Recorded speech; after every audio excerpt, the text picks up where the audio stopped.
Good morning, traders. We have a short and sweet scalp for you this morning, and I do mean this very morning on oil. We made ourselves a quick $90. We were ever so close to $150. Let's play that out for you. So let's hit this. We're at 16 times speed over here, but you can see price had this quick drop down, took out this little level of buyers, so they got filled, and now my theory is that we might be ready to go up to test these sellers. Plus you have this level of buyers down here as a bit of support. Okay, so that's where we got in. You can see that we just got in and we were going for 15 ticks or $150. We got within, I'm not kidding, we got within one tick.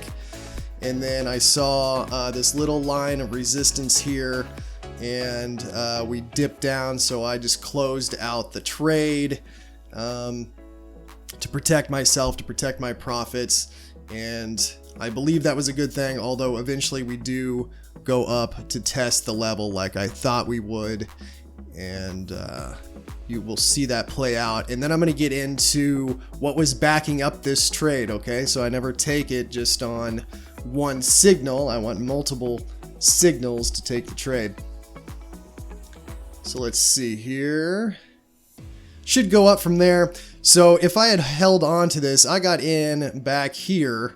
If I had held on to this, it would have only gone maybe a few ticks against me before it went up and filled my 15 tick target and went beyond. See, there we go back up to test that level, just like my theory.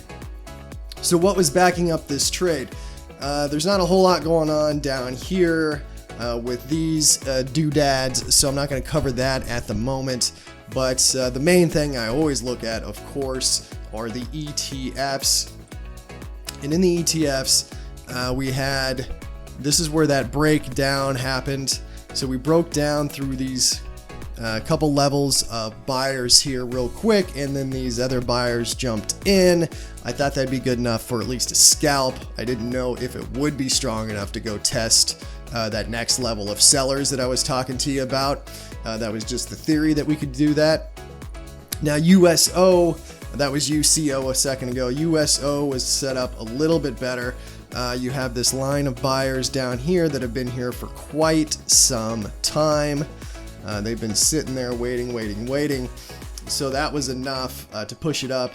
But as you can see, once we got to this this level of sellers here on the CL futures, USO jumps in with 4,367 sellers. That's about all that's in the book right now, since it is pre-market.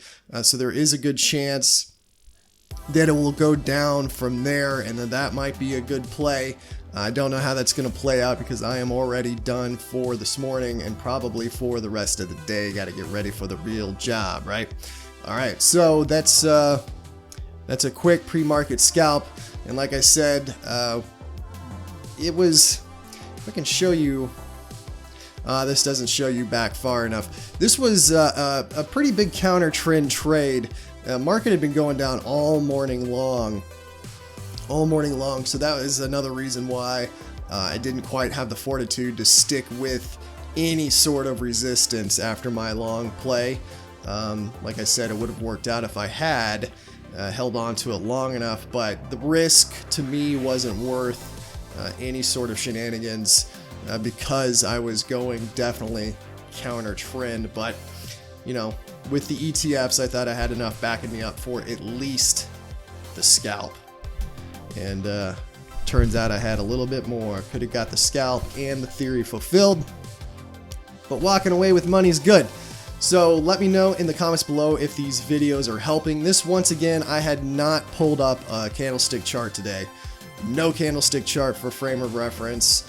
It just wasn't necessary for a trade like this, and if anything, just would have confused me or kept me out of the trade, most likely. All right, so you can trade without charts if you so choose. And you just need a program like Bookmap to do it. All right, guys, take care.